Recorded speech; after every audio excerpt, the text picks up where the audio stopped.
नमस्कार साथियों, स्वागत है आपके अपने यूट्यूब चैनल एग्रो पाठशाला में। आशा करता हूं कि आप सब अच्छे होंगे और अपनी तैयारी में लगे होंगे। उम्मीद ये भी है कि आपको जो क्लासेस प्रोवाइड कराई जा रही है, उसकी नोट्स आप बना रहे होंगे और प्रॉपर तरीके से आप उस चीज़ को रिवाइज कर रहे होंगे। साथ में आप ये भी चीज़ याद रखिएगा कि जो क्लासेस मैं यहाँ अपलोड कर रहा हूँ, उसी फॉर्मेट में मैं क्वेश्चन प्रैक्टिस करवाता हूँ, तो वहाँ पे भी क्वेश्चन प्रैक्टिस आप कर सकते हैं टेलीग्राम से जुड़कर। हालांकि वहाँ पे सब्जेक्ट जो अदर सब्जेक्ट होते हैं वो भी आता है उसमें, वहाँ से भी क्वेश्चन हमने डाला है, तो वहाँ से भी आप प्रैक्टिस कर सकते हैं। ओवरऑल ये है कि जो लेक्चर दिया जा रहा है वो लेक्चर आप डेली बेसिस पे देखो और साथ में लेक्चर को नोट्स भी बनाना है और साथ में क्वेश्चन प्रैक्टिस भी करना है। एग्जाम तक मैं ये सारा सिलेबस कंप्लीट करवाऊंगा यूट्यूब पे और फ्री में ये सारी चीज़ें आपके लिए प्रोवाइड करवाऊंगा। तो इतनी मेहनत जो आपके लिए की जा रही है, आप भी विश्वास है कि आप भी उतना मेहनत कर रहे होंगे। आज हम क्लास 4th के बारे में बात करेंगे। इससे पहले हमने 3 क्लासेस अपलोड कर दी है। अगर आपने नहीं देखा है तो उस क्लासेस को जाकर चेकआउट करो और उसको देखो और उसका नोट्स बनाओ। साथ में किसी प्रकार की अगर कोई प्रॉब्लम्स आती है, आपको कोई टॉपिक समझ नहीं आ रहा है या उस लेक्चर के रिगार्डिंग कोई समस्या है, तो इस नंबर पे आप मैसेज कर सकते हो 807612921823। इस पे मैसेज कर सकते हो, यानी कि 8076921823 इस पे सिर्फ मैसेज कर सकते हो अगर किसी प्रकार से लेक्चर के रिगार्डिंग में डाउट है तो। ठीक है, आज हम लेक्चर 4th के बारे में बात करेंगे। उससे पहले थोड़ा सा मैं आपको बता दूं कि अभी तक हमने क्या क्या चीज़ें हैं जो ओवरऑल देख लिया है। हालांकि ये इंट्रोडक्शन क्लास है तो अभी उतना हम लोगों ने नहीं मैटर को पढ़ा है, लेकिन फिर भी बहुत सारी चीज़ें नए नए चीज़ें भी हमने सीख लिया है। जैसे कि सबसे पहले तो हमने इंट्रोडक्शन देख लिया है कि भाई हॉर्टिकल्चर का क्या परिचय हो सकता है, हॉर्टिकल्चर होता क्या है, इसके बारे में हमने चर्चा कर लिया है। तो इंट्रोडक्शन हमने देख लिया है, जो परिचय है उसके बारे में बात कर लिया है। साथ में ब्रांच के बारे में बात कर लिया है और इसी ब्रांच पे अपना टॉपिक चल रहा है। आपको लग रहा होगा कि बहुत डीपली कराया जा रहा है, बहुत बेसिक से कराया जा रहा है, तो आप यकीन मानो कि ये जितने भी मैटर कराए जा रहे हैं ये आपको कहीं ना कहीं बहुत ज़्यादा हेल्प करके जाएगा। आपको ऐसा लगेगा कि इससे पहले मैंने कभी भी इस तरह का मैटर नहीं पढ़ा है। ठीक है, ब्रांचेज में हमने सबसे पहला जो ब्रांचेज डील की है वो ब्रांचेज है पोमोलॉजी, यानी कि जो फ्रूट विज्ञान है उसके बारे में हमने बात कर ली है कि एक साइंटिफिक स्टडी करते हैं फ्रूट को, उसे हम पोमोलॉजी कहते हैं। ये लैटिन ग्रीक दोनों से लिया गया। इसके बारे में हमने डिटेल से सारी चीज़ें समझी है कि भाई पोमोलॉजी में जो हम फ्रूट का स्टडी करते हैं, किसका स्टडी करते हैं, फ्रूट का जो हम स्टडी करते हैं उसका निर्माण कैसे होता है। जैसे कि ओवरी से निर्माण होता है, मैच्योर फर्टाइल जो ओवरी होता है, मैच्योर फर्टिलाइज जो ओवरी होता है उसके बारे में बात की है। ओव्यूल के बारे में, ओव्यूल से क्या बनता है भाई, सीड बनता है। ओवरी से क्या बनता है, फ्रूट बनता है। उसके साथ साथ हमने आपको बताया था कि आफ्टर फर्टिलाइजेशन इंटेग्यूमेंट जो लेयर होती हैं उससे क्या बनता है, तो सीड कोट बनता है। क्या बनता है भाई, तो सीड कोट बनता है, यानी कि जिसे हम बाहरी आवरण कहते हैं। तो इस चीज़ को हमने क्लासेज में डील कर लिया है और थोड़ी चीज़ें हमने आज रिवाइज भी कर लिया कि ऐसे चीज़ें होती हैं। आज की इस क्लासेज में ब्रांचेस जितने हैं वो कंप्लीट हो जाएगा और थोड़ी सी टाइम लग रही है ब्रांचेस कंप्लीट करने में, नो डाउट, बट हम ये चीज़ें आप समझ रहे होंगे कि ब्रांचेज ऑफ हॉर्टिकल्चर्स में हम कितने डीपली से पढ़ रहे हैं।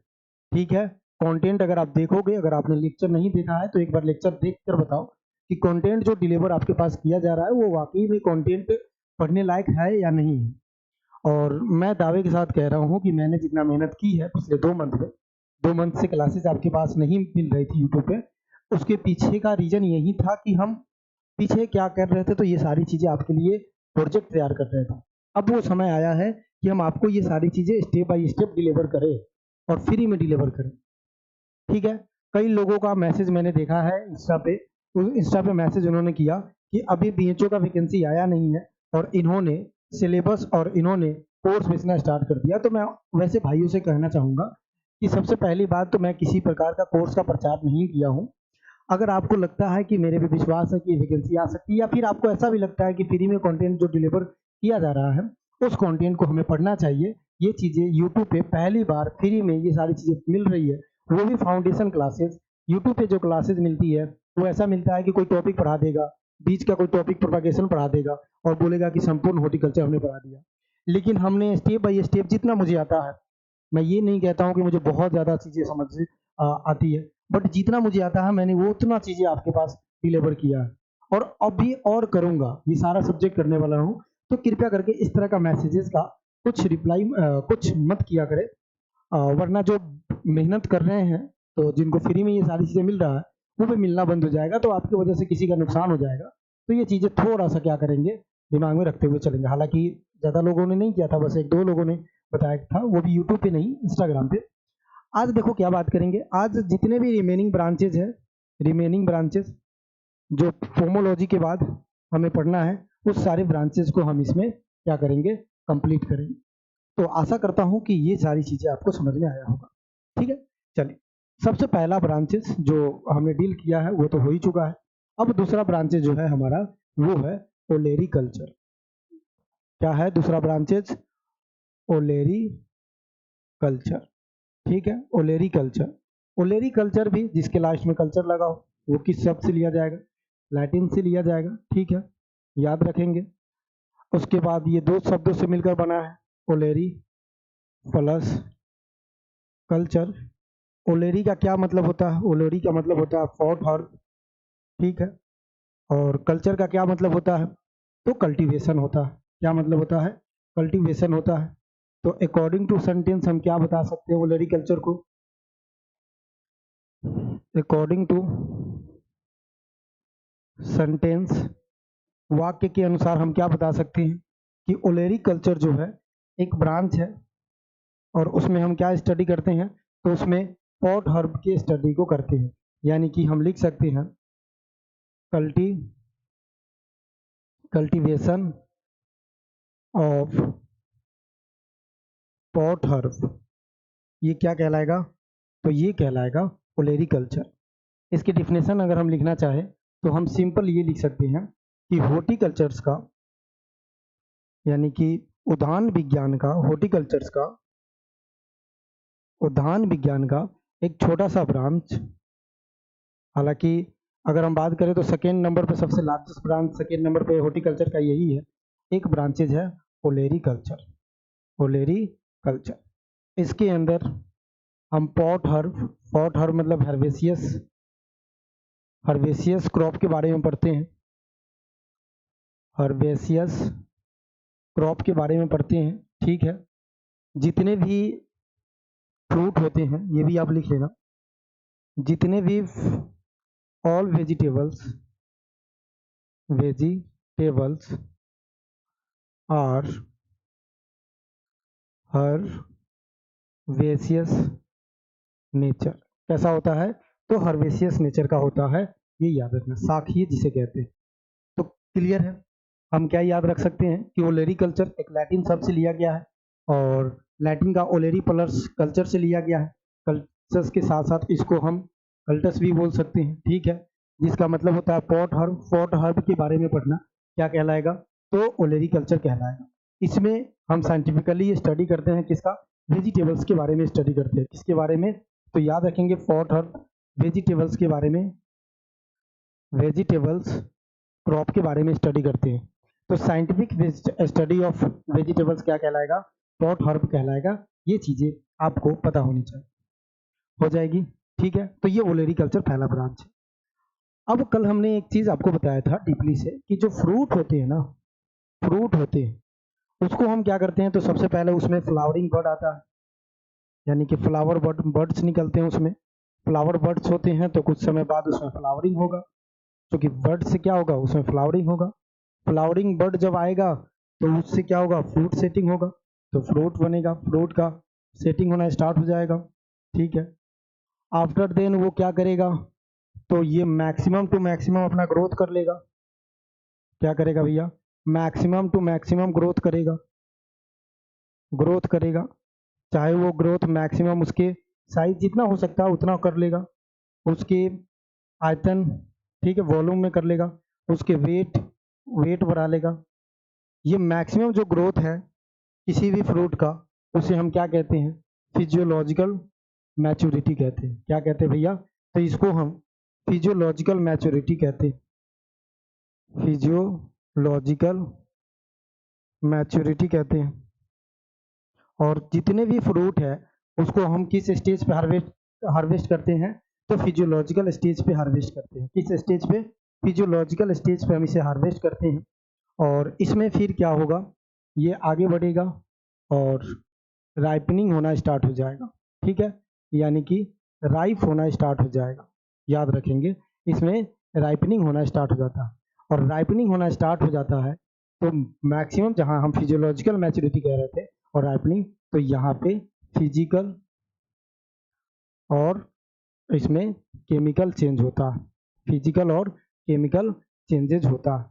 जैसे इस स्टेज पे क्या होगा, तो यहाँ पे भोजन स्टोर होगा स्टार्च के रूप में। स्टार्च हमारा पॉलीसेकेराइड है, ठीक है, याद रखेंगे। तो स्टार्च के रूप में होगा और यहाँ पे जो है ये हम कह सकते हैं कि एसिड नेचर का होगा, एसिडिक नेचर का। कैसा होगा, एसिडिक नेचर का होगा। लेकिन जैसे ही ये राइपनिंग स्टेज की तरफ बढ़ेगा तो इसमें एक हार्मोन जिसके बारे में आप जानते भी हैं कि GA3 हार्मोन, ये क्या करता है, तो एमाइलेज एंजाइम को क्रिएट करता है और ये स्टार्च किस में बदल जाता है भैया, तो ग्लूकोज में बदल जाएगा। और ग्लूकोज क्या होता है, मोनोसेक्राइड होता है। और इसी ग्लूकोज को हम ब्लड शुगर के नाम से जानते हैं। ठीक है, तो यहाँ पे ये चीज़ें क्या हो जाएगी, चेंजेस हो जाएगी।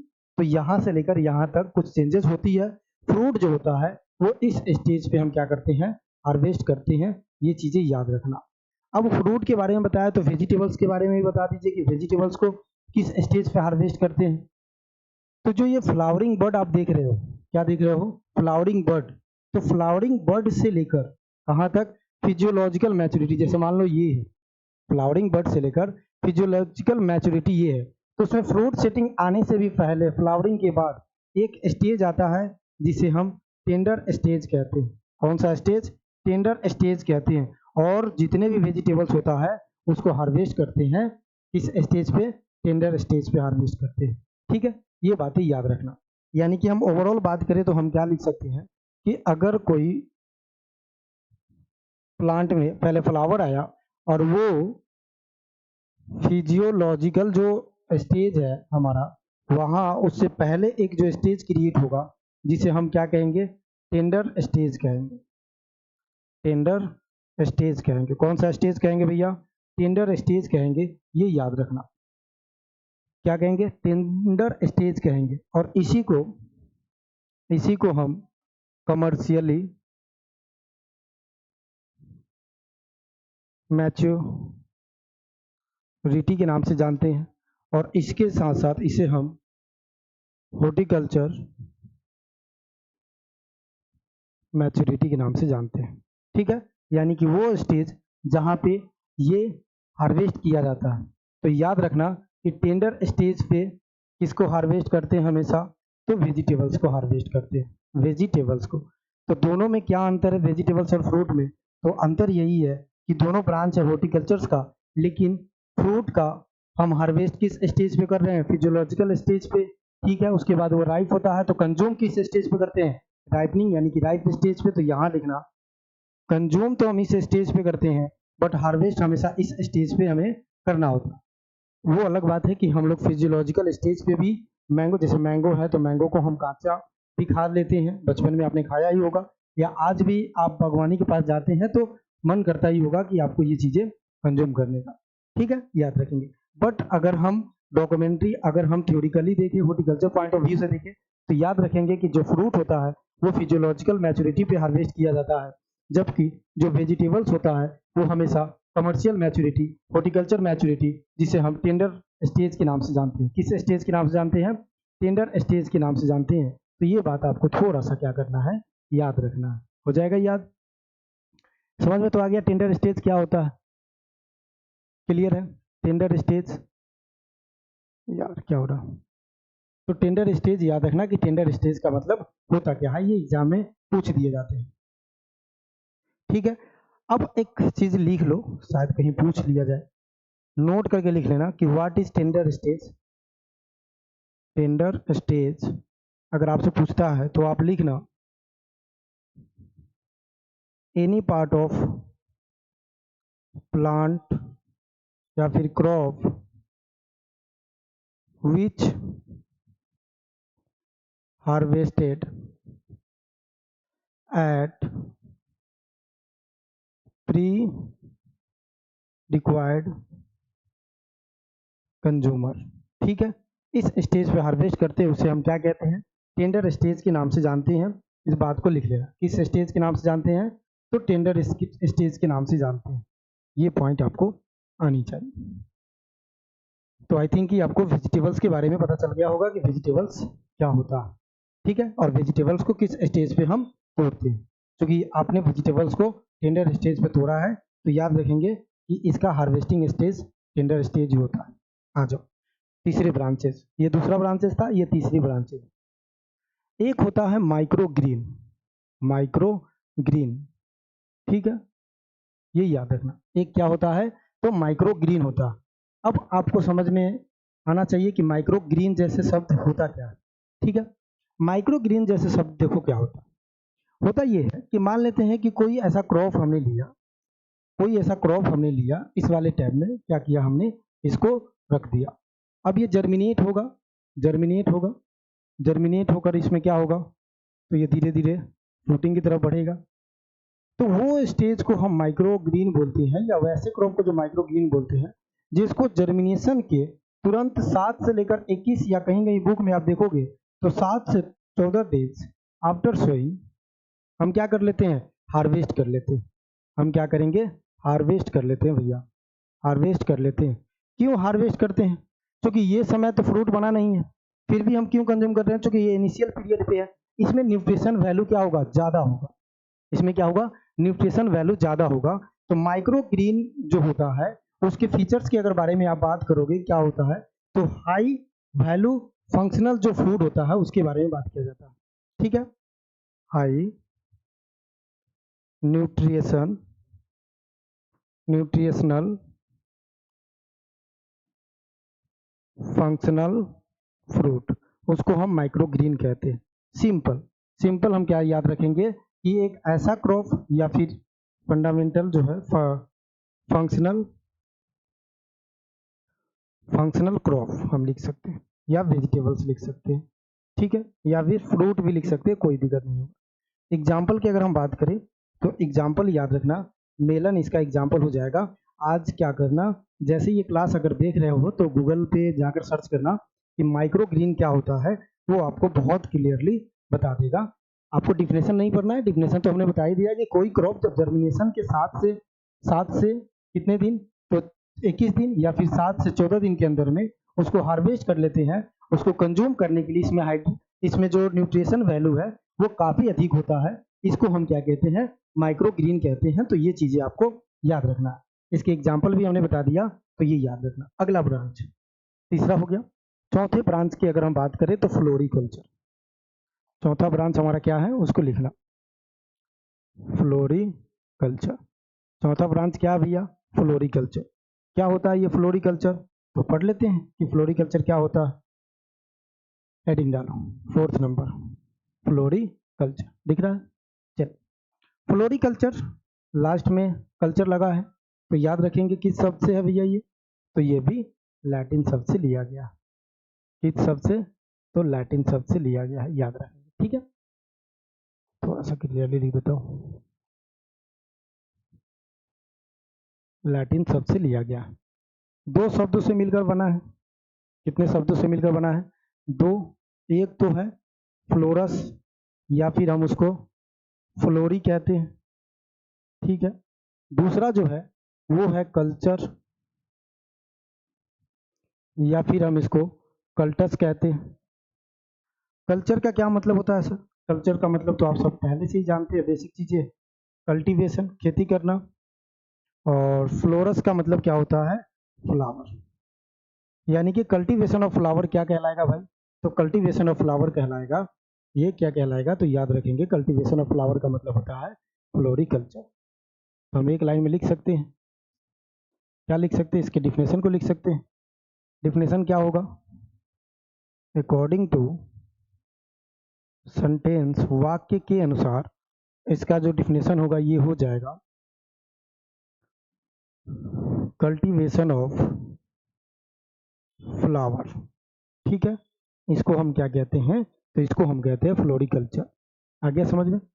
कल्टीवेशन ऑफ फ्लावर क्या होगा, फ्लोरिकल्चर होगा। ये बातें आपको याद रखना है, ठीक है। बट आपको पहले ये भी याद रखना है कि ये फ्लावर क्या होते हैं और कितने प्रकार के होते हैं, ठीक है। तो इसके बारे में बात करते हैं।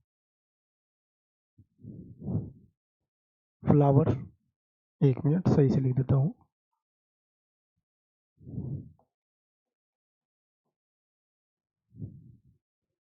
फ्लावर, फ्लावर, ठीक है, जिसको हम कहते हैं पुष्पन। अब देखो फ्लावर पूछे कितने प्रकार का होता है, तो फ्लावर यहाँ पे 2 प्रकार का होता है, ठीक है। फ्लोरिकल्चर में हम फ्लावर फ्लावर स्ट्रक्चर तो पढ़ ही चुके हैं। आपको अगर थोड़ी बहुत आइडियाज होगा और थोड़ी बहुत तो अगर आपने बढ़िया से पढ़ा है तो आपने समझा है कि फ्लावर क्या होता है, उसके स्ट्रक्चर क्या होता है, फ्लावर को हम कैसे पहचानते हैं, फ्लावर पार्ट क्या होता है, फ्लावर टाइप्स क्या होता है, परफेक्ट फ्लावर क्या होता है, इम्परफेक्ट फ्लावर क्या होता है, याद करो कल की क्लासेस, ठीक है। और एक चीज़, हाँ, डेली बेसिस पे क्लासेस को रिवीजन भी करना है। सिर्फ ऐसा नहीं है कि पढ़ते जा रहे हैं और कुछ बाद में समझ में आए, तो डेली बेसिस पे इसको रिवीजन भी करते रहिएगा साथियों। ऐसा नहीं है कि आप पढ़ते रहिएगा सिर्फ और आगे की तरफ चल रहे हैं और पीछे से भूल रहे हैं। फ्लोरिकल्चर क्या हमने पढ़ा था कि फ्लावर की स्टडी को हम क्या कहेंगे, फ्लोरिकल्चर कहेंगे। तो फ्लावर कितने प्रकार का होगा, तो 2 प्रकार का होगा। एक जो फ्लावर होता है वो होता है ऑर्नामेंटल, जिसे ऑर्नामेंटल गार्डन के नाम से भी जानते हैं, ठीक है। सजावटी बागवानी कहते हैं इसको, सजावटी बागवानी, ठीक है। इसके बारे में इसमें पढ़ेंगे।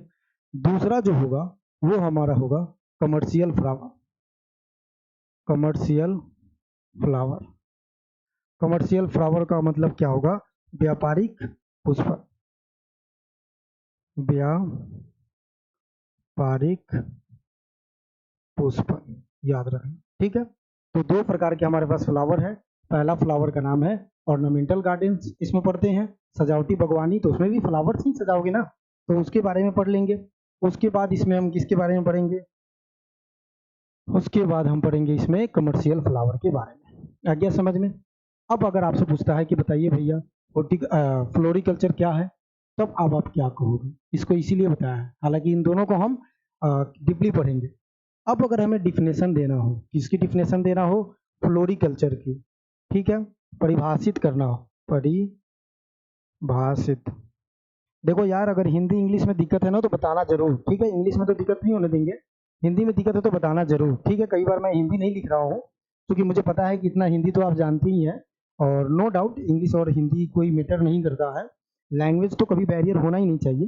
कोई चीज़ अगर नहीं समझ में आ रहा है तो वो हमें नहीं समझ में आ रहा है, ऐसा नहीं है कि वो लैंग्वेज है तो समझ नहीं आ रहा है, ये गलत बातें हैं, चाहे वो हिंदी हो या इंग्लिश हो, ठीक है। तो बता देना अगर दिक्कत हो हिंदी में। तो डिफिनेशन अगर लिखना चाहे तो हम लिख सकते हैं कि it is branch of horticulture. क्या है ये, हॉर्टिकल्चर्स की ब्रांच है,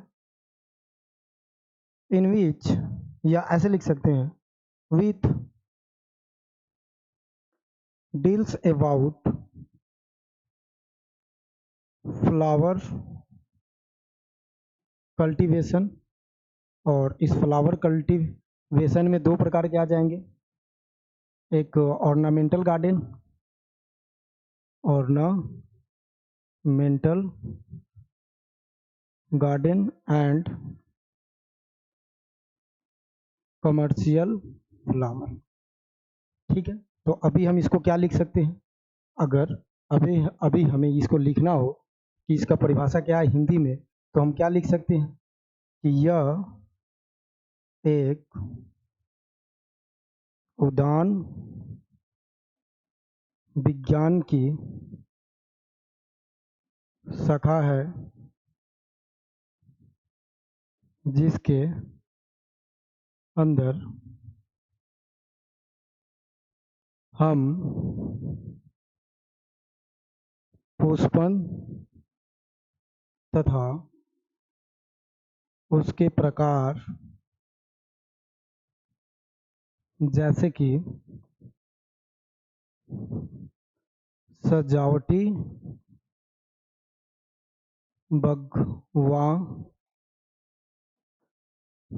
बागवानी और व्यापारिक पुष्पन के बारे में पढ़ते हैं। किसके बारे में? उसके पुष्पन के बारे में पढ़ते हैं। उसे हम क्या कहते हैं? तो उसे हम कहते हैं फ्लोरिकल्चर। डेफिनेशन लिख दिया ना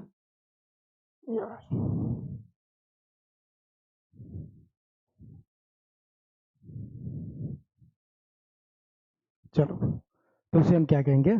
फ्लोरिकल्चर कहेंगे। बताइए, यहाँ तक तो समझ में आ चुका होगा। किसी को किसी भी प्रकार से दिक्कत है तो बताना है, ठीक है। चलिए, तो अब इसको हम थोड़ा सा डीपली समझ लेते हैं, ऑर्नामेंटल गार्डन और फिर कमर्शियल फ्लावर के बारे में। तो सबसे पहले हमें ऑर्नामेंटल गार्डन से पहले हमें समझना है कमर्शियल फ्लावर के बारे में। इसके बारे में कमर्शियल फ्लावर, तो दूसरे नंबर वाला पहले समझ लेते हैं,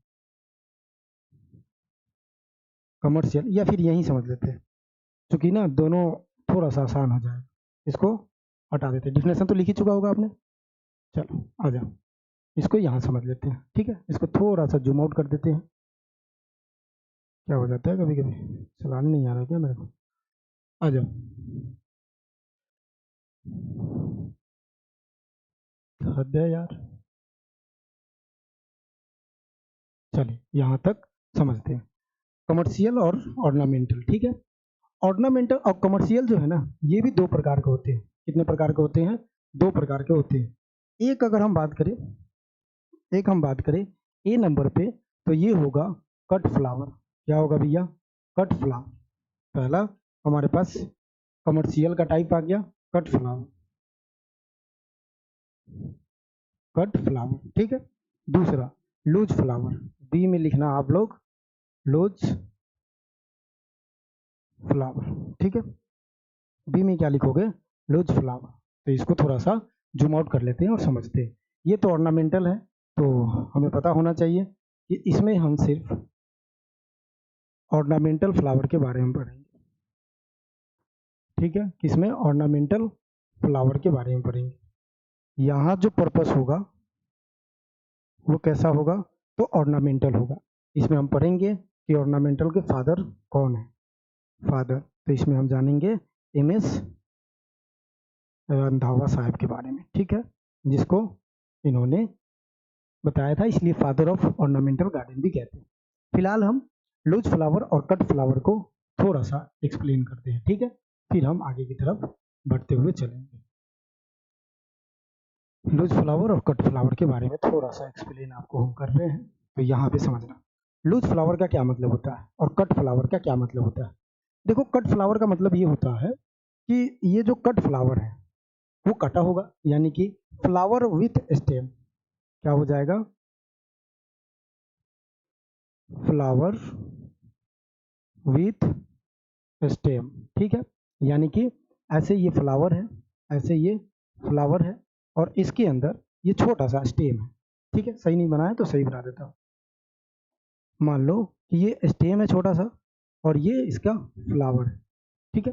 जैसे अपन कॉलेज में किसी को फ्लावर देते थे तो ऐसे ही देते थे, या कहीं किसी को प्रपोज करना होता है किसी को भी तो वो फ्लावर देते हैं, ठीक है। तो उसके अंदर देखोगे तो स्टेम रहता है, तभी तो उसको पकड़ के हम फ्लावर को दे रहे हैं। तो ये कट फ्लावर हो जाता है। फ्लावर विथ स्टेम क्या कहलाएगा? कट फ्लावर कहलाएगा। लूज स्टेम का मतलब ये होता है कि फ्लावर विदाउट स्टेम। फ्लावर क्या होगा? फ्लावर विदाउट स्टेम, यानी कि इसके अंदर, फ्लावर के अंदर कोई स्टेम नहीं होगा। इस फ्लावर के अंदर कोई स्टेम नहीं होगा, सिंपल ये फ्लावर होगा। समझ में आ रहा है? अब इसका फीचर्स क्या है, या फिर हम कह सकते हैं कि पर्पस क्या है। किसका पर्पस? तो इसका पर्पस, तो ये जो कट फ्लावर होता है ना, वो हम ऑर्नामेंटल पर्पस से बनाते हैं। ऑर्नामेंटल पर्पस से बनाते हैं। किससे? ऑर्नामेंटल पर्पस से बनाते हैं, यानी कि सजावटी के लिए। किसके लिए? सजावटी के लिए। अगर उद्देश्य पूछे आपसे, उद्देश्य, तो सजावटी के लिए, सिंपल आ जाएगा समझ में। इसको सजावटी के लिए करते हैं। और इसका जो होता है ये पर्पस, अगर आपसे पूछ ले कि इसका पर्पस क्या है भैया, तो इसका पर्पस होता है वाइल एक्सट्रैक्शन, यानी कि तेल निकालने के लिए। ठीक है, तो ये याद है। तो इतना तो याद हो ही जाएगा कि किसको हम किस पर्पज से रख रहे हैं, कट फ्लावर का क्या मतलब है और लूज फ्लावर का क्या मतलब है। ठीक है, तो ये याद है। ठीक है, उसके बाद लूज फ्लावर, कट फ्लावर। अब आपसे ना एग्जाम्पल पूछ लिए जाते हैं कि कट फ्लावर लूज फ्लावर का एग्जाम्पल हमें बता दें। तो कट फ्लावर और लूज, ये इंटरव्यू का भी क्वेश्चन हो सकता है, याद रखना। इतना जो डेप्थ में करवा रहे हैं ना, तो इस चीज को याद रखना कि कौन किसका क्वेश्चन हो सकता है। ये एग्जाम्पल पूछे जाते हैं, जैसे कि रोज, और ये नंबर 1 कट फ्लावर है वर्ल्ड में भी और इंडिया में भी। इंडिया में भी याद रखना, ठीक है, क्लियर है। तो ये रोज हो गया। क्राइजेंथिनम, क्राइजेंथिनम थीमम, क्राइजेंथिमम, ठीक है। और क्राइजेंथिमम को हम क्या कहते हैं, गुलदावधी कहते हैं, गुलदावधी, ठीक है, याद रखना। और रोज को हम क्या कहेंगे, तो गुलाब कहेंगे, गुलाब, ठीक है। क्राइजेंथिनम, ये याद रखना। उसके बाद आपको याद रखना है जो है कार्नेशन, कार्नेशन, ठीक है, कार्नेशन। उसके बाद याद रखना है ट्यूबर रोज, ट्यूबर रोज। उसके बाद याद रखना है ग्लैडियोलस, ठीक है, क्या याद रखना है, ग्लैडियोलस, क्लियर। इतना नाम आपको याद रखना ही रखना है, ये याद रखना। और जिस तरह से सीक्वेंस बनाया गया है ना, उस तरह से आपको याद रखना है। इसको हम गुलनार कहते हैं, हिंदी में लिख देते हैं थोड़ा सा, गुलनार कहते हैं, ठीक है। और ट्यूबर रोज को तो आप जानते ही हो, ट्यूबर रोज को हम क्या कहते हैं भाई, रजनीगंधा कहते हैं, रजनीगंधा, देख लेना यार, ठीक है, ये याद है, रजनीगंधा, रजनीगंधा, ठीक है। और जो ग्लैडियोलस है, इसे हम स्वार्ड लिली के नाम से जानते हैं, स्वार्ड लिली के नाम से जानते हैं। इसको हम और किस नाम से जानते हैं, तो इसको हम कॉर्न फ्लाई के नाम से जानते हैं, कॉर्न, कॉर्न फ्लाई नहीं, फ्लैग, कॉर्न फ्लैग के नाम से जानते हैं, और ग्लैडस के नाम से जानते हैं। तो ये बात याद रखना, ठीक है। स्वार्ड लिली इसी का नाम है और कॉर्न फ्लैग भी इसी का नाम है, क्लियर है। चलो, अब इधर आपसे पूछे कि लूज फ्लावर का एग्जाम्पल बता दो, तो यही चीज मैं इधर लिख देता हूँ, ठीक है। लूज फ्लावर का एग्जाम्पल मैं इधर लिख देता हूँ, दिख रहा, हाँ दिख रहा। आ जाओ, इसमें से भी है, जैसे रोज भी है, नो डाउट, ठीक है। क्राइजेंथिनम भी है, थीमम, क्राइजेंथिमम भी है। उसके बाद कार्नेशन भी है, साथ में जैस्मिन भी है। जैस्मिन को हम क्या कहते हैं, चमेली कहते हैं, ठीक है। उसके साथ साथ मेरी गोल्ड भी है, मेरी गोल्ड भी है, जिसे गेंदा का फूल कहते हैं, ये याद रखना। और उसके साथ साथ और भी चीज़ें हैं, जैसे कि ग्लैडियोलस भी है, ग्लैडियोलस भी है। उसके साथ साथ रजनीगंधा यानी कि ट्यूबर रोज भी है। तो ये भी चीज़ क्या हो जाएगा, कट फ्लावर और फिर लूज फ्लावर। आ गया समझ में। तो ये चीज़ें आपको याद होना चाहिए, कौन सा कट फ्लावर है, कौन सा लूज फ्लावर है। फिर आगे हम चीज़ों को एक्सप्लेन करते हुए अच्छे से चलेंगे। अब ये पहला ब्रांच हमने पढ़ा, अगर आप थोड़ा सा बढ़िया से देखोगे इसको, इसीलिए मैंने एक ही टेबल में बनाने की कोशिश किया कि ताकि आपको कहीं बार बार भटकने की आवश्यकता नहीं हो, एक ही स्लाइड पे आपको सारी चीज़ें मिल जाए। जैसे देखो, एक मिनट यार, ये थोड़ा सा ना, क्या हो गया भाई, एक तो यार टेक्नोलॉजी का फायदा है तो टेक्नोलॉजी का नुकसान भी है मुझे लगता है। देखो यार क्या हो रहा है। चलो, तो फ्लावर दो प्रकार के, ऑर्नामेंटल और कमर्शियली। ऑर्नामेंटल फ्लावर के बारे में बताया कि ऑर्नामेंटल पर्पज से फ्लावर को लगाते हैं, ये पढ़ेंगे अभी। दूसरा कमर्शियल, कमर्शियल दो प्रकार की है, cut flower, loose flower. Cut flower का मतलब हो गया कि फ्लावर विथ स्टेम, और लूज फ्लावर का मतलब है कि फ्लावर विदाउट स्टेम। पर्पज क्या होगा, ऑर्नामेंटल यानी कि सजावटी के लिए, इसका पर्पज क्या होगा, तेल निकालने के लिए। यहाँ पे गुलाब, तो याद रखना गुलाब नंबर 1 कट फ्लावर है, इंडिया का भी और विश्व का भी। क्राइजेंथिमम, क्राइजेंथिमम को हम गुलदावधी कहते हैं। कार्नेशन, कार्नेशन को गुलनार, गुलनार कहते हैं। और ट्यूबर रोज जिसे रजनीगंधा कहते हैं। ग्लैडियोलस को हम स्वार्ड लिली के नाम से जानते हैं, इस चीज को याद रखना, ठीक है। ग्लैडियोलस को हम किस नाम से जानते हैं, स्वार्ड लिली के नाम से जानते हैं। इधर भी रोज भी है, क्राइजेंथिमम भी है, कार्नेशन भी है, जैस्मिन भी है, मैरीगोल्ड भी है और ग्लैडियोलस भी है और ट्यूबर रोज भी है। तो ये जितने भी चीज़ें आप देख रहे हैं जो आपको सिर्फ एक स्लाइड में मिल गया, वो चीज़ें क्या है, तो वो चीज़ें आप याद रखना कि हमारे पास फ्लावर के बारे में डिस्कशन किया गया है। क्लियर? चले आगे। अब दूसरा टाइप जो हमारा ऑर्नामेंटल गार्डन था उसके बारे में पढ़ लेते हैं। ठीक है, इसी का बी पढ़ रहे हैं, ऑर्नामेंटल गार्डन। ठीक है, सजावटी बागवानी जिसे कहते हैं, क्या कहते हैं, सजावटी बागवानी, इसके बारे में पढ़ते हैं। अच्छा, इसका हिंदी भी लिख लेते हैं, उसके बाद घेरा लगा देंगे। सजावटी बागवानी, क्या लगाएंगे, सजावटी बागवानी। क्लियर होगा आपको भी? अब तो समझ में आ रहा होगा कि स्टेप बाय स्टेप पढ़ने का क्या फायदा होता है। आ रहा है कि नहीं बताओ? चलिए, तो इसको पढ़िए, ऑर्नामेंटल गार्डन के बारे में पढ़ रहे हैं। क्लियर? चलिए, ऑर्नामेंटल गार्डन सबसे पहले याद रखना है कि ऑर्नामेंटल गार्डन जो पर्पस क्या होता है, ऑर्नामेंटल फ्लावर को लगाती है। ठीक है, अगर आपसे पूछता है कि फादर ऑफ ऑर्नामेंटल गार्डन, ठीक है, तो आप क्या बताओगे, एक लाइन में बताओगे, MS Randhawa.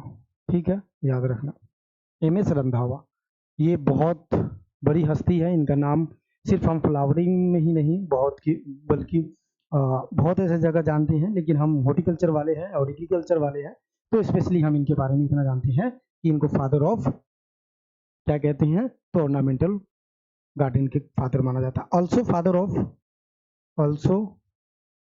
Father of bio aesthetic planning. बताएंगे क्या होता है बायोस्थेटिक प्लानिंग, क्या होता है। फिलहाल के लिए इतना जानो कि बायोस्थेटिक्स प्लानिंग के फादर और ऑर्नामेंटल गार्डन के फादर कौन है, एमएस रंधावा। फिलहाल आप क्या जानोगे कि एमएस रंधावा कौन है, तो याद रखेंगे ऑर्नामेंटल गार्डन के फादर हैं, और उसके साथ साथ आपको याद रखना है बायोस्टैटिक्स के भी फादर हैं। ठीक है, तो ये चीज़ें आपको याद हो जाएंगी, बायोस्टैटिक्स के भी ये फादर है, एस्थेटिक्स के भी फादर है, प्लानिंग के। ठीक है, इनके द्वारा एक बुक लिखा गया, उस बुक के बारे में लिख लो। ठीक है, इनके द्वारा जो बुक लिखा गया था उस बुक के बारे में आप थोड़ा सा इसको क्या करो, समझ लो कि कौन सी बुक थी इनके बारे में जो लिखा गया। ठीक है, गार्डनिंग इन इंडिया,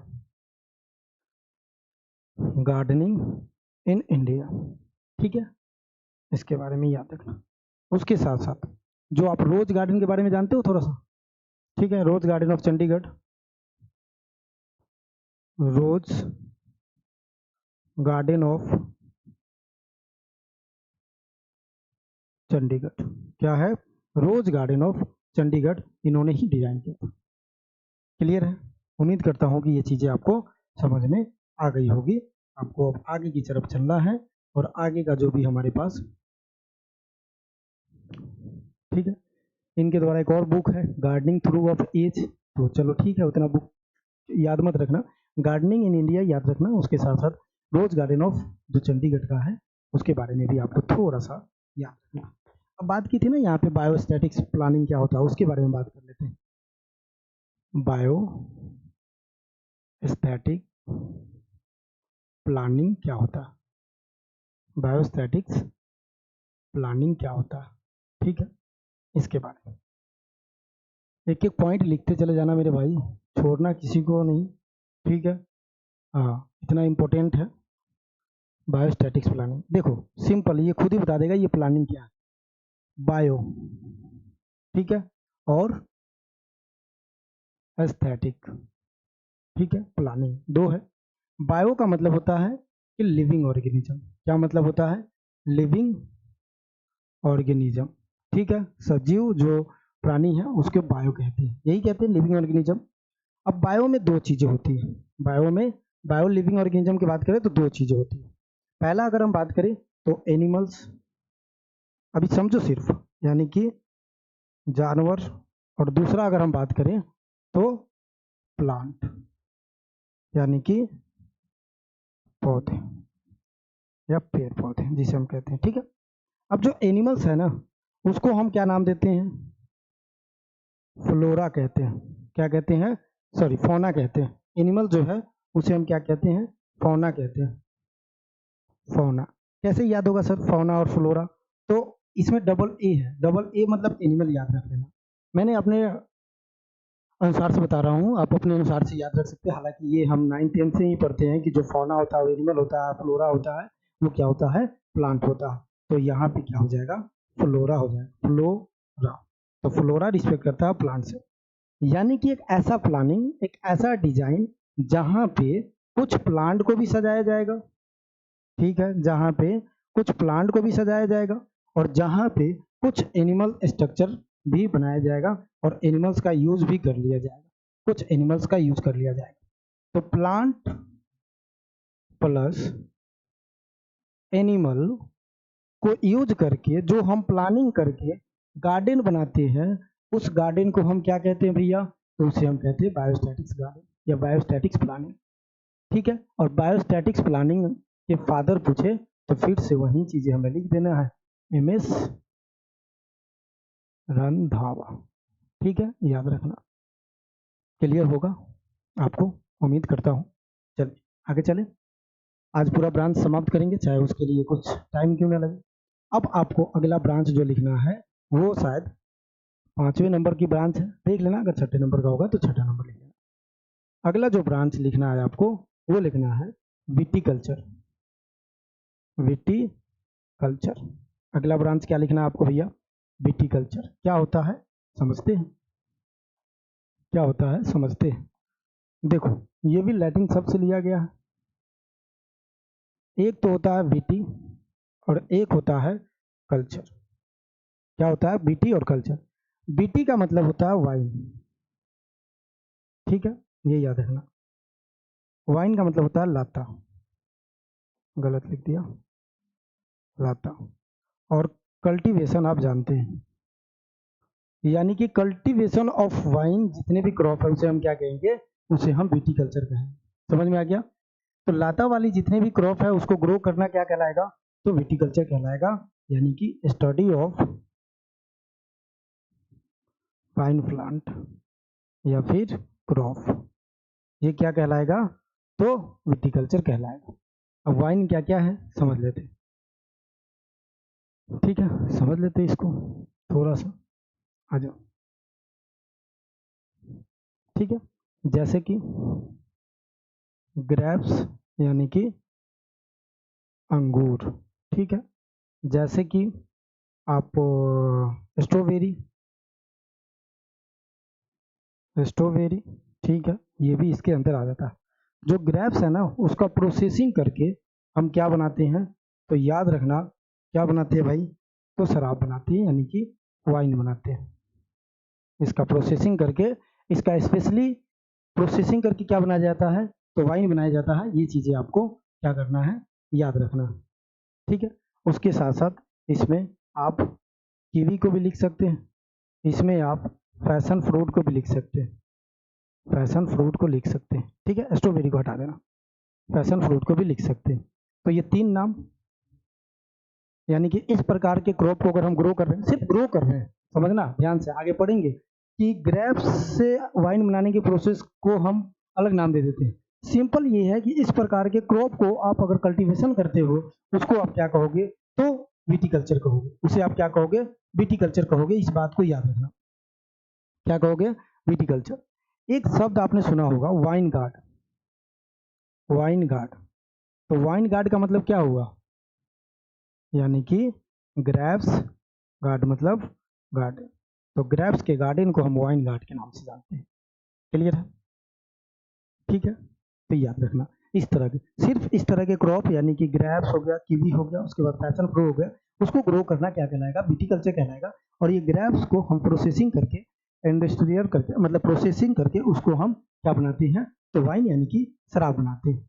अब हम पढ़ लेते हैं कि जो ग्रेप्स है उसको अगर आप प्रोसेसिंग करके शराब बनाते हो तो उसे आप क्या कहते हो, उसे कहते हो विनीकल्चर। दोनों अलग है, विनी कल्चर। बीनी कल्चर का क्या मतलब है, बीनी कल्चर का सिंपल मतलब है, बीनी का मतलब क्या है, तो ग्रेप्स से वाइन बनाना। इस प्रोसेस को, इस प्रक्रिया को, इस प्रोसेस को, इस प्रक्रिया को हम क्या कहते हैं, वाइन कहते हैं, वीनी कहते हैं। और कल्चर तो आप सब जानते हैं कि अगर स्पेशली सिर्फ कल्टीवेशन किया जाए ग्रेप्स को वाइन बनाने के लिए, उसे हम क्या कहेंगे, वीनी कल्चर कहेंगे। उसे हम क्या कहेंगे, वीनी कल्चर कहेंगे। ठीक है, याद रखना।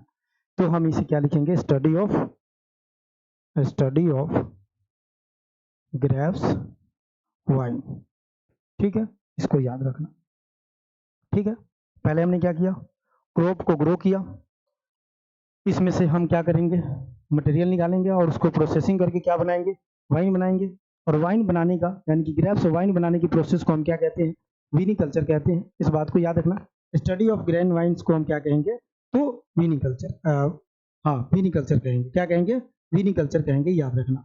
इसमें हम क्या पढ़ते हैं, तो ग्रेप्स के वाइन प्रोसेसिंग के बारे में पढ़ते हैं। ग्रेप्स वाइन प्रोसेसिंग के बारे में पढ़ते हैं, प्रोसेसिंग के बारे में पढ़ते हैं। ये बात भी आपको याद रखना है। तो दो लाइनें आपको याद रखना है, विनिकल्चर जिसमें ग्रेप्स से वाइन बनाने की प्रोसेस है, ठीक है, कल्टीवेशन ऑफ ग्रेप्स वाइन, उसके बाद ग्रेप्स वाइन प्रोसेसिंग, इसमें हम करते हैं। तो ये इसको आपको क्या करना है, याद रखना है। चले आगे। अब जो सिर्फ शराब होती है, जैसे मान लो वो किसी का भी शराब हो, किसी से भी बना हो, उसका सिर्फ स्टडी करना है, ओनियोलॉजी कहलाता है। देखो 3 टर्म आपको याद रखना ही रखना है, 3 टर्म आपको याद रखना ही रखना है। पहले समझ लेते हो ओनियो कल्चर क्या, ओनियोलॉजी क्या है। ठीक है, ये 2 शब्दों से बना है, ओनियो प्लस लॉजी। ओनियो का सिंपल मतलब क्या है, स्टडी करना, उसके बारे में पढ़ना। और लॉजी का मतलब स्टडी करना। ओनियो का सिंपल मतलब क्या है, कि शराब के बारे में, चाहे वो शराब कहीं से भी बना हो, उस शराब के बारे में। देखो शराब के बारे में हम पढ़ रहे हैं, पीना बिल्कुल नहीं, ठीक है, याद रखना। ऐसा ना हो कि सर ने पढ़ाया है तो पी लेते, एक बार देख लेते ट्राई करके। क्लियर है, तो याद रखना ओनियोलॉजी का मतलब होगा शराब के बारे में पढ़ना, कि वो शराब कैसे बना है, उसमें क्या क्या चीजें लगी है, उसकी प्रोसेसिंग प्रक्रिया क्या है, वो किससे बना है, वो कहलाएगा ओनियोलॉजी। लेकिन अगर आप इंडिविजुअली ग्रेप्स से वाइन बना रहे हो, उसके प्रोसेसिंग से बना रहे हो, उसको आप कहोगे विटिकल्चर, विनिकल्चर। क्या कहोगे, विनिकल्चर। ठीक है, उसके साथ साथ आपको ये भी याद रखना है कि विटिकल्चर क्या होता है। क्लियर दिख रहा है कि नहीं, दिख रहा है, ठीक है। थोड़ी बहुत ना बीच में ब्लर कर रहा है, मुझे पता है। यहाँ पे स्क्रीन लगी हुई है, तो ये हम बार बार जो दिखते हैं ना, वो स्क्रीन पे ही दिखते हैं, कि ताकि आपके पास रिकॉर्डेड जाए तो सही फॉर्मेट में जाए। ठीक है, तो विटिकल्चर क्या है, तो उसके बारे में सिर्फ पढ़ना कि इस क्रॉप को हम कल्टीवेशन कर रहे हैं। तो आई थिंक कि आपको ये चीज़ें क्लियर होगा। तो 3 चीज़ें हमने जो बताया है ना, उसको आपको याद रखना है। 3 चीज़ें कौन कौन सी है, एक तो आपने पढ़ा है भाई वाइन के बारे में, ठीक है। और वाइन, ये वाइन शराब वाला नहीं, इसे हम वाइन भी कहते हैं, ठीक है। इसे हम क्या कहेंगे, विटिकल्चर, याद रखना। दूसरा आपने पढ़ा है कि ग्रेप्स से, यानी कि ग्रेप्स को आप कल्टीवेट कर रहे हो किसके लिए, वाइन के लिए, तो उसे आप क्या कहोगे, विनी कल्चर कहेंगे। ठीक है, याद रखना, विनी कल्चर कहेंगे। क्या कहेंगे, विनी कल्चर कहेंगे, इसको याद रखना। तीसरा हमने बताया कि वाइन के बारे में साइंटिफिकली स्टडी करना, साइंटिफिकली स्टडी करना क्या कहलाएगा, तो उसको हम कहते हैं ओइनोलॉजी। ठीक है, ओइनोलॉजी या ओनियोलॉजी। ओइनोलॉजी, ओइनोलॉजी का मतलब क्या है, कि स्टडी हम करेंगे साइंटिफिक तरीके से। किसका स्टडी करेंगे साइंटिफिक तरीके से, तो वाइन का। क्लियर हो चुका होगा। अब शराब और उसके नाम लिख लेते हैं, ये एग्जाम में पूछे जाते हैं कि किसके शराब को हम क्या कहते हैं। तो एक तरफ तो लिखना वाइन और एक तरफ लिखना फ्रूट, ठीक है, याद रखना। ठीक है, याद रखना।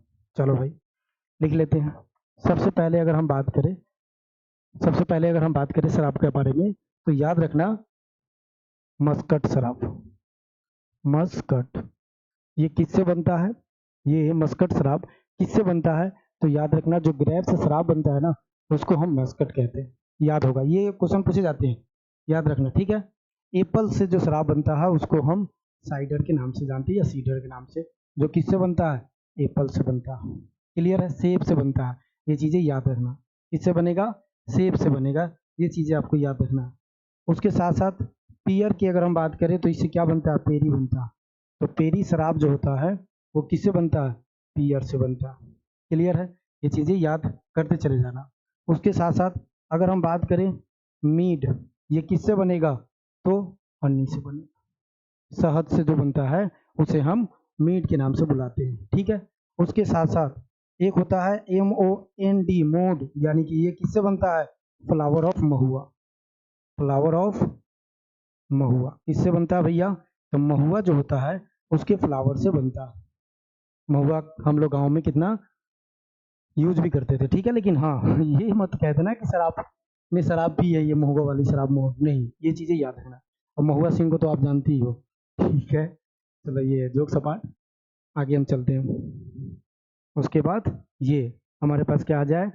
मोड है, ठीक है। तो अगर हम बात करें आगे की तरफ, तो एक होता है पेनी, ठीक है। इसी तरह से है पेनी। तो पेनी के बारे में क्या याद रखेंगे? पेनी नहीं, फेनी भी कह सकते हैं, और ठीक है। ये बनता है केसोनट से। किससे बनता है? केसोनट से बनता है, दैट मीन्स काजू से बनता है। ये याद रखना, याद हो जाएगा। चलो ये याद हो जाएगा तो फिर आगे की तरफ एक है कोकोनट। कोकोनट से क्या बनता है? तो कोकोनट से जो बनता है उसके बारे में आप लोग लिख लेंगे कि टोडी इससे बनता है, TDDY, कोकोनट। चलो ये वाला टेबल ना बहुत इंपॉर्टेंट है, भूलना मत, सबको ही बना लेना, ठीक है। कोई भूलेगा नहीं इस टेबल को, इस टेबल को कोई नहीं भूलेगा, इस टेबल को कोई नहीं भूलेगा, ठीक है। कोई मत भूलना, इस टेबल को याद रखना है बहुत ध्यान से, एग्जाम में आते हैं। ऐसा नहीं सोचना है कि एग्जाम ओरिएंटेड नहीं है, तो ये टेबल आपको याद कर लेना है।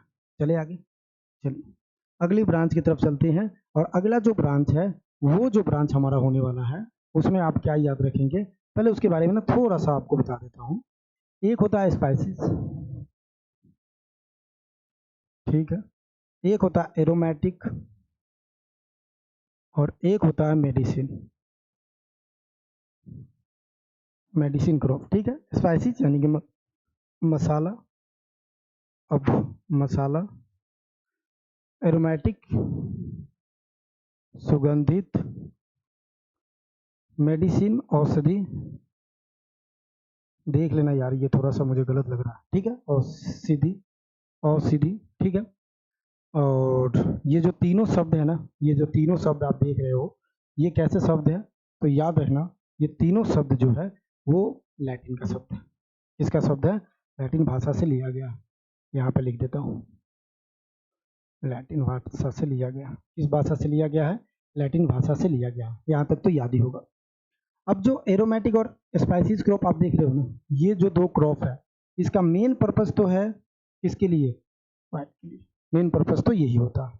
किसके अगर हम बात कर रहे हैं तो स्पाइसीज और एरोमेटिक का, तो एसेंशियल प्रोडक्ट के रूप में ये आता है, एसेंशियल, ठीक है। ये याद रखना, ठीक है। इसके अंदर वाइल परसेंटेज होता है, वाइल चीजें पाई जाती है, तो एसेंशियल तो ये चीजें हैं, आपको याद रखना। और इसके अंदर जो होता है ना, वो होता है एल्केलॉइड्स, एल्केलॉइड्स, ठीक है। ये याद रखना, इसके अंदर क्या होता है? एल्केलॉइड्स होता है, और ये सेकेंडरी मेटाबॉलिक होता है, और ये दोनों जो है ये प्राइमरी मेटाबॉलिक होता है, ठीक है। यानी कि एसेंशियल फॉर प्राइमरी मेटाबॉलिक, ठीक है। मेटाबॉलिज्म या मेटाबॉलिक, और ये कैसा होता है? सेकेंडरी होता है, सेकेंडरी मेटाबॉलिक, ठीक है। ये याद रखना, सेकेंडरी मेटाबॉलिक, और ये प्राइमरी मेटाबॉलिक होता है। अब इसके बारे में हमने बेसिक चीजें में ही बताया था, बट यहाँ पे भी थोड़ा सा मैं अगर आपको बताने की कोशिश करूँ तो आपको पता ही होगा कि दो प्रकार के हमारे पास मेटाबॉलिक है, एक प्राइमरी एक सेकेंडरी। प्राइमरी तो वो है जिसके बिना जिंदगी नहीं जा सकता, जिंदगी नहीं चल सकता है, उसे हम प्राइमरी कहते हैं। और उसको पूरा करने के लिए हमारे पास कार्बोहाइड्रेट होना चाहिए, हमारे पास प्रोटीन होना चाहिए, और हमारे पास फैट होना चाहिए। बताया था कि नहीं स्टार्टिंग क्लास में? जो कार्बोहाइड्रेट है C4 कार्बो, C4 सीरियल से पूरा होगा, यानी कि अनाज वाले फसल से पूरा होगा। प्रोटीन जो है वो पल्सेस क्रॉप है, तो पल्सेस दलहनी फसलों से पूरा होगा, यानी कि प्रोटीन का रिसोर्स तो यही होता है। फैट की अगर हम बात करें तो तिलहनी क्रॉप से पूरा होता है, ऑयलसीड क्रॉप से पूरा होता है। क्लियर है, ये चीज़ें याद रखना। सेकेंडरी मेटाबॉलिक के बारे में हम बात कर रहे हैं, सेकेंडरी मेटाबॉलिक के बारे में हम बात कर रहे हैं, जिनके बिना ये सारी चीज़ें नहीं होती। ठीक है, ये याद रखना। बट यहाँ पे जो चीज़ें आपने लिखी है ना, एक मिनट, ये प्राइमरी नहीं है, ये भी सेकेंडरी मेटाबॉलिक के लिए है। और कैसे है तो देखना, सेकेंडरी मेटाबॉलिक की अगर हम बात करें, किसकी बात करें, सेकेंडरी मेटाबॉलिक, सेकेंडरी मेटाबॉलिक की अगर हम बात करें, ये थोड़ा सा काट लेना, ये जो एसेंशियल ऑयल के लिए है और ये एल्कलॉइड्स के लिए है, तो ये दोनों सेकेंडरी है। तो इसमें क्या आ जाता है, एक तो आ जाता है एसेंशियल ऑयल वाले क्रॉप, और एक आ जाता है एल्कलॉइड्स, और एक आ जाता है टर्पेंटाइन जो होता है।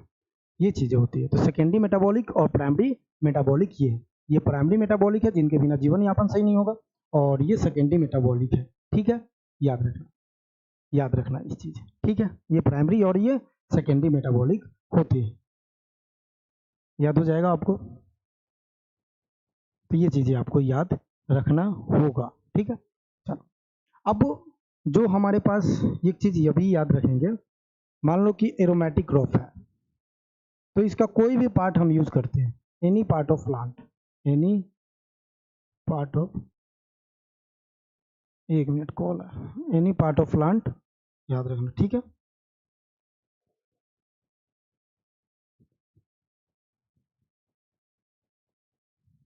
ठीक है, चलो any part of plant use करते हैं। उसी तरह से स्पाइसेस जो क्रॉप है उसका भी any part of plant, any part of plant use कर लेंगे। उसके साथ साथ मेडिसिन जो प्लांट है, मेडिसिन जो क्रॉप है उसका भी any part of plant use कर लेते हैं, any part of plant, plant के कोई भी पार्ट हम यूज कर सकते हैं। ठीक है, ये याद रखना, ये तीनों लिख लो। ठीक है, याद रखना। अब स्पाइसेस की अगर हम बात करें तो ये क्या होता है, स्पाइसेस के मतलब क्या होता है, इसको आपको क्या करना है, लिखना। तो इसके अंदर फ्लेवर होती है, और फ्लेवर का मतलब क्या होता है, जिसके अंदर अरोमा हो कुछ और टेस्ट आए, उसे हम क्या कहेंगे, स्पाइसेस कहेंगे। क्लियर है, उसे हम क्या कहेंगे, स्पाइसेस कहेंगे। समझ में आया। एरोमेटिक क्रॉप की अगर हम बात करें तो ये एसेंशियल जो है वो किसके लिए है, अभी हमने बताया ही है कि वाइल्ड एक्सट्रैक्शन के लिए है। ठीक है, जैसे इसमें आपको एग्जांपल लिख लेना है, सिट्रोनेरा, ये पढ़ाएंगे आगे। ठीक है, उसके बाद लेमन ग्रास, लेमन ग्रास। ठीक है, इसको ऐड करो, लिखो इसको। ठीक है, ये सिट्रोनेलिया है, सिट्रोनेला जिसे कहते हैं। ठीक है, ये गलत लिख दिया, सिट्रोनेला, सिट्रोनेला। ठीक है, इसको याद रखना। और लेमन ग्रास के बारे में भी याद रखना, जो एरोमेटिक क्रॉप के अंदर आता है। वेटिवर हो गया, वेटिवर हो गया, ये सब मिंट हो गया, ये सब क्या है, ये सब पुदीना कहते हैं, ये सब एरोमेटिक क्रॉप है जिसका एनी पार्ट हम यूज कर सकते हैं, ये याद रखना। ठीक है, याद हो जाएगा, याद हो जाएगा भाई, चलो याद हो जाएगा। तो एरोमेटिक आपको पता, एरोमेटिक स्पाइसेस क्रॉप पता चल गया कि क्या होता है, कोई भी पार्ट हम यूज कर सकते हैं। उसमें ये आपको पता होना चाहिए कि फ्लेवर होता है, जिसमें एरोमा और टेस्ट होता है, उसे हम क्या कहते हैं, फ्लेवर कहते हैं। ये बात याद रखना, हो जाएगी याद। एक इसी के साथ आपको याद ये भी रखना है कि एक छोटा सा शब्द याद रख लेना, कई बार एग्जाम में क्वेश्चन पूछ लिए जाते हैं कि जो कॉन्डिमेंट्स होता है वो क्या होता है। स्पाइसेस तो आपने बताया कि जिसके अंदर क्या होगा, फ्लेवर होगा, और फ्लेवर क्या होता है, जिसके पास टेस्ट प्लस एरोमा है। लेकिन उसके साथ साथ ये भी आपको बताना है जी, इसको तो हम मसाला कहते हैं, कॉन्डिमेंट्स। ये क्या होता है, जिसे हम चटनी कहते हैं। ठीक है, तो ये क्या होता है, ये मिक्सचर ऑफ स्पाइसेस ही होता है, मिक्सचर ऑफ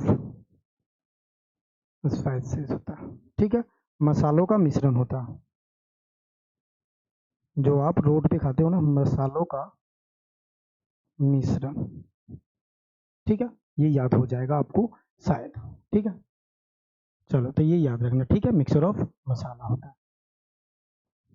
ठीक, चलो अब जो स्पाइसेस होता है ना, उसके लिस्ट लिख लो कि कौन कौन से होते हैं। हालांकि वहाँ पे डीपली से पढ़ाएंगे जब मसाला क्रॉप के बारे में बात करेंगे तो मसाला। ठीक है, यहाँ पे डीपली से थोड़ा सा लिख लो। जैसे उसके एनी पार्ट के बारे में बात किया था ना, देखो यहाँ पे हमने क्या बात किया कि एनी पार्ट ऑफ प्लांट, तो प्लांट के कोई भी पार्ट, तो कौन कौन से पार्ट से यूज करेंगे और कौन कौन से स्पाइसेस क्रॉप होता है और किस पार्ट से यूज होता है, उसके बारे में तो एटलीस्ट आना ही चाहिए।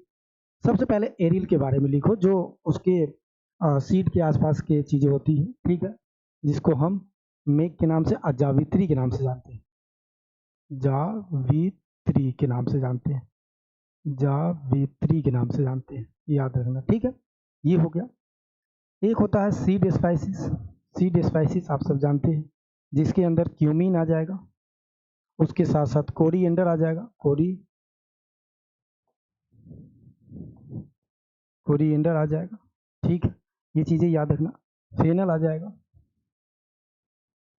जिसे हम सौंफ कहते हैं। तो ये सब क्या आ जाएगा, सीड स्पाइसिस के अंदर में आ जाएगा। ठीक है, फेनुग्रीक भी आ जाएगा इसके अंदर, फेनुग्रीक आ जाएगा। इस सब का हिंदी आपको लिख लेना है। ठीक है, याद रखना। ठीक है, क्यूमीन को जीरा कहेंगे, क्या कहेंगे, तो जीरा कहेंगे। ठीक है, इसको धनिया कहेंगे, याद रखना। फेनल को सौंफ कहेंगे और उसको अजवाइन कहेंगे। तो ये चीजें याद रखना। उसके साथ साथ सीड स्पाइसेस के बाद अगर हम बात करें तो लीफ स्पाइसेस, इसमें जो हमारे पास आएगा वो आएगा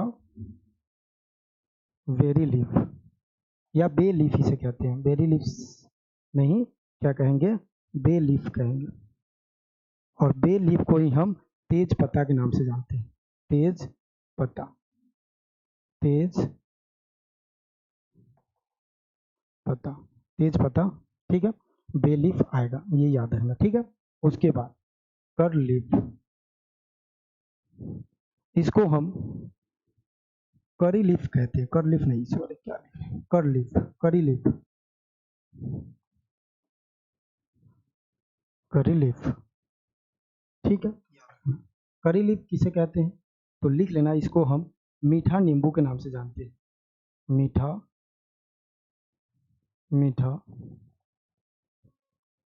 नींबू के नाम से जानते हैं। ठीक है, तो ये दो चीजें हैं जो लीफ स्पाइसेस होते हैं, जिसका लीफ यूज किया जाता है। मीठा जो नींबू होता है उसको हम जानते हैं, नींबू तो नहीं, मीठा नीम लिख दो, नींबू नहीं लिखा, मीठा नीम लिख दो। ठीक है, मीठा नीम, मीठा नीम। ठीक है, याद रखना, हो जाएगी याद। तो ये सब चीजें क्या है, स्पाइसेस है। और इसका कौन सा पार्ट यूज करते हैं, तो एनी पार्ट यूज करते हैं। तो जो पार्ट यूज करेंगे उसके बारे में तो पता होना ही चाहिए। अब इसमें फ्रूट अगर इसका यूज कर रहे हैं तो इलायची, इलायची। ठीक है, ये याद रखना, क्या हो जाएगा, इलायची हो जाएगा। ठीक है, उसके बाद अगर फ्लावर की बात करेंगे, इसके फ्लावर यूज करेंगे तो क्या हो जाएगा, क्लोव हो जाएगा। और इस इलायची को हम क्या कहते हैं, रानी कहते हैं, मसालों का रानी, मसालों का रानी। ठीक है, याद रखना। ठीक है, इंग्लिश में इसे कार्डमम कहते हैं, तो इंग्लिश वाले भी लिख लेंगे कि कार्डमम के नाम से जाना जाता है। किस नाम से जाना जाता है, कार्डमम। ठीक है, ये इंग्लिश नाम है। क्लोव, ठीक है, क्लोव क्या होगा, फ्लावर स्पाइसेस होगा। क्या होगा, फ्लावर स्पाइसेस होगा। सबसे इंपॉर्टेंट और एग्जाम में पूछे गए क्वेश्चन जो स्पाइसेस है वो तो छूट ही गया था, तो उसको लिख लेते हैं। एक स्टिग्मा, स्टिग्मा। ठीक है, स्टिग्मा याद रखना। ओफियम जिसे अफीम, ठीक है, याद रखना, जिसे हम केसर के नाम से जानते हैं, कुमकुम के नाम से जानते हैं, कुम के नाम से जानते हैं। ठीक है, तो ये सब क्या है, टाइप ऑफ स्पाइसेस है कि किसका किस रूप से यूज करते हैं।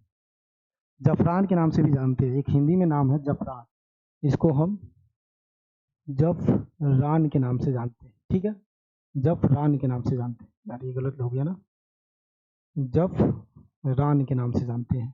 ठीक है, आशा करता हूँ कि ये चीज़ें आपको समझ में आ रही होगी कि जफरान के नाम से क्या क्या चीज़ें हो सकती है। क्लियर है?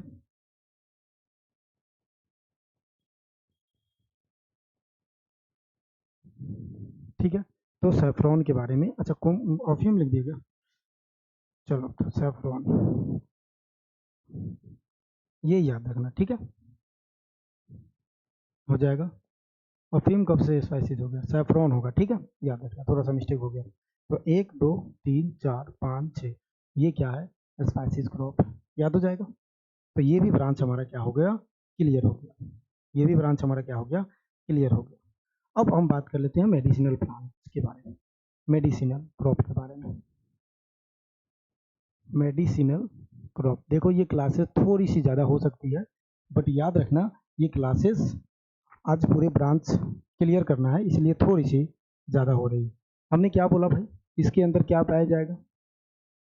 एल्कलॉइड्स पाया जाएगा, सेकेंडरी मेटाबॉलिक, ठीक है, मेटाबॉलिक है। उसके साथ साथ आपको याद रखना है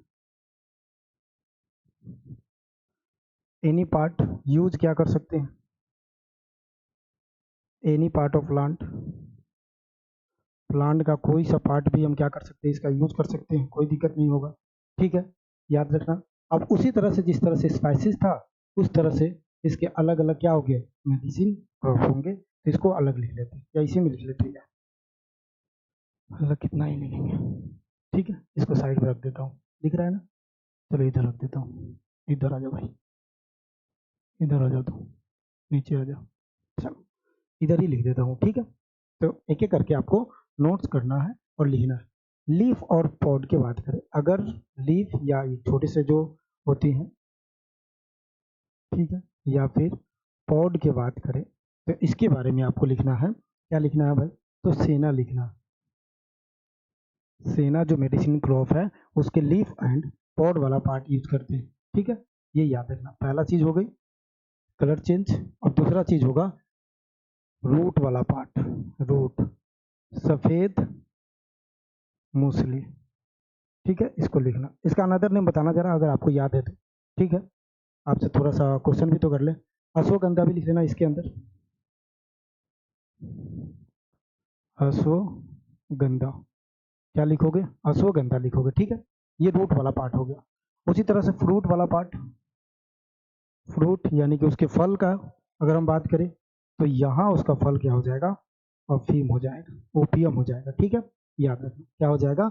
ओपियम हो जाएगा, ना कि ये स्पाइसेस में होगा। मैंने गलत से थोड़ा सा लिख दिया था स्पाइसेस में, तो इसको यहाँ से हटा देना, ठीक है। अब हमने लिख दिया सैफरॉन, जिसे केसर कुमकुम के नाम से भी जानते हैं, वो शायद दिमाग में आ गया होगा, तो हो जाती है। तो इसको थोड़ा सा क्या करना है? लिख लेना, हो गया। वहीं अगर हम रेजिन्स की बात करें, ठीक है, तो याद रखना है गूगल, ये जो क्रॉप है मेडिसिनल, इसके रेजिन्स यूज करते हैं, ठीक है, ये याद रखना। उसके साथ साथ इसके लीफ की अगर हम बात करें तो एलोवेरा, एलोवेरा ये तो याद हो ही जाएगी, ठीक है, एलोवेरा। चलो तो ये सारी चीजें याद रखना है। थोड़ा लेट हो रहा है आई नो, थोड़ा ज़्यादा हो रहा है आई नो, बट हमें चीजें पढ़ना है, ब्रांच समाप्त करना है तो करना है, ठीक है। चलो अगली ब्रांच की तरफ चले। मेडिसिनल तो हो ही चुका है, अब आते हैं प्लांटेशन। अब ये सेकेंड लास्ट है, प्लांटेशन के बाद हो जाएगी चीज़ें समाप्त हो जाएंगी, ठीक है, एक और ब्रांच होगा उसके बाद हो जाएगा। लेकिन ये प्लांटेशन भी छोटा नहीं है, प्लांटेशन क्रॉप के बारे में बात कर रहे हैं, ठीक है, इसके बारे में प्लांटेशन क्रॉप के बारे में बात कर रहे हैं, जिसे हम क्या कहते हैं भाई? इसे हम रोपण, क्या कहते हैं? रोपण फसल के नाम से जानते हैं। अच्छा, इसको हम वृक्ष रोपण फसल के नाम से भी जानते हैं, ठीक है, तो ये चीजें याद रखना। प्लांटेशन क्रॉप क्या होता है इसके बारे में देखो। प्लांटेशन क्रॉप के तो बहुत सारे फीचर्स हैं कि प्लांटेशन क्रॉप वो होता है जो लार्ज एरिया में हो, किसी एक जोग्राफिकल एरिया को इंडिकेट करता हो। इसका जो यूज है आफ्टर प्रोसेसिंग कर सकते हैं, इसका स्टोरेज नहीं कर सकते हैं। और देखेंगे तो हम कह सकते हैं कि इसमें लेबर जो है वो इंटेंसिव लगता है, ठीक है, ज़्यादा लेबर लगता है, इसके प्रोसेसिंग होता है, इंडस्ट्रियल पर्पज से इसे यूज किया जाता है, और ऐसे क्रॉप होता है जो हमेशा पैरेनियल होता है। ये सारी चीज़ें इसके फीचर्स हैं। ठीक है, तो इसके फीचर्स के बारे में हम एक एक करके बात कर लेते हैं, विशेषताएं के बारे में। फीचर्स, ठीक है, विशेषताएं, जैसे हम कहीं कोचिंग में जाते तो नहीं कहता कि हमारी ये विशेषताएं है, जैसे कि सबसे ज़्यादा विशेषताएं उनकी ये। ठीक है, तो ये याद रखना विशेषताएं। यार मेरे को ऐसा लग रहा है कि खराब लिखा होगा, फिर से लिखते हैं। ठीक है, लिखो विशेषताएं, फीचर्स। आई नो मेरी हैंड राइटिंग सही नहीं है, आपके मन में यही आ रहा होगा। फीचर्स, विशेषता। ठीक है, तो इसके विशेषताओं को क्या करते हैं, खंडन करते हैं। ये क्रॉप है, यहाँ पे क्रॉप लगी हुई है। ठीक है, इसी के बारे में हमें चर्चा करनी है, प्लांटेशन क्रॉप के बारे में चर्चा करनी है। तो एक एक पार्ट को लिखो कि पार्टिकुलरली ज्योग्राफिकल एरिया पे ये क्या होता है। ये पार्टिकुलर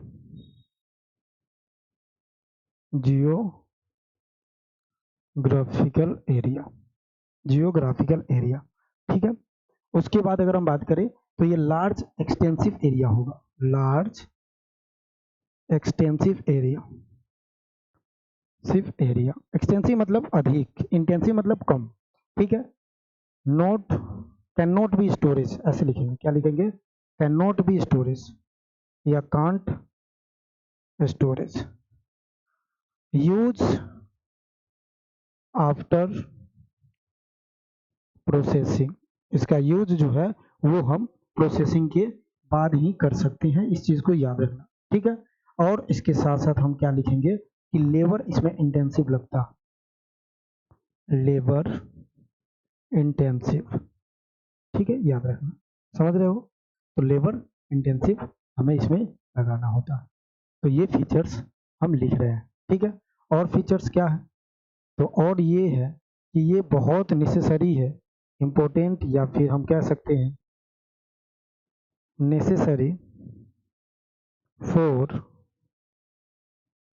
डेवलपिंग कंट्री। क्या है, ये डेवलपिंग कंट्री से क्या हुआ, मतलब जितने भी डेवलपिंग कंट्री है उसके लिए ये ज़्यादा इम्पोर्टेंट है, इस चीज़ को याद रखना। ठीक है, याद हो जाएगा,